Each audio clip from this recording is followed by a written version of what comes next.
పొట్టేపాలెం కాలేజీపై అసెంబ్లీలో ప్రస్తావించిన rural MLA Kotamreddy Sridhar Reddy నిత్యం వేలాది వాహనాలు వెళ్లే ఈ మార్గంలో బ్రిడ్జి నిర్మించారని విజ్ఞప్తి. కాలేజీల వద్ద బ్రిడ్జి లేకపోవడంతో ప్రమాదాలు జరుగుతున్నాయని అసెంబ్లీలో వివరించారు ఎమ్మెల్యే. కేవలం 7 కోట్ల నిధులు మంజూరు చేస్తే నెల్లూరు జిల్లా ప్రజలకు ఎంత మేలు చేకూరుతుందని రాష్ట్ర ప్రభుత్వానికి విజ్ఞప్తి చేశారు ఎమ్మెల్యే కోటమిరెడ్డి శ్రీధర్ రెడ్డి.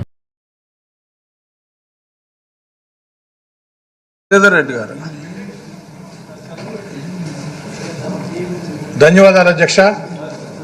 నెల్లూరు రూరల్ నియోజకవర్గం పొట్టేపాలెం కలుజు, ములుముడి కలుజు, ఈ 2 కలుజుల మీద బ్రిడ్జిలు లేక ప్రతిరోజు యాక్షన్ జరుగుతున్నాయి.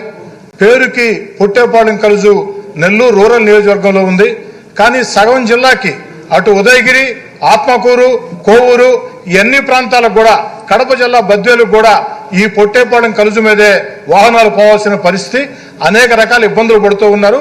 అదేవిధంగా ములుముడి కలుజు 2 నియోజకవర్గాల సమస్య, నెల్లూరు రూరల్ సర్వేపల్లి. దయచేసి అధ్యక్ష, ఈ పొట్టేపాలెం కలుజు మీద, ములుముడి కలుజు మీద బ్రిడ్జీలు కట్టాలంటే కేవలం 7 కోట్ల రూపాయల నిధులు సరిపోతాయి. దయచేసి మీ ద్వారా ప్రభుత్వాన్ని కోరుతూ ఉన్నా, సగం నెల్లూరు జిల్లా సమస్య, ఆ దారి గుండా వెళ్లే సమస్య, పవిత్ర పుణ్యక్షేత్రాలు, దర్గాలు ఉన్నటువంటి ప్రాంతం, ప్రతిరోజు కూడా యాక్సిడెంట్ జరుగుతూ ఉన్నాయి. పొట్టేపాలెం కలుజు మీద, ములుగుడి కలుజు మీద బ్రిడ్జిలు కట్టాలని చెప్పని సవినయంగా రాష్ట్ర ప్రభుత్వాన్ని మీ ద్వారా అభ్యర్థిస్తూ ఉన్నా. కోటమిరెడ్డి శ్రీధర్ రెడ్డి గారు.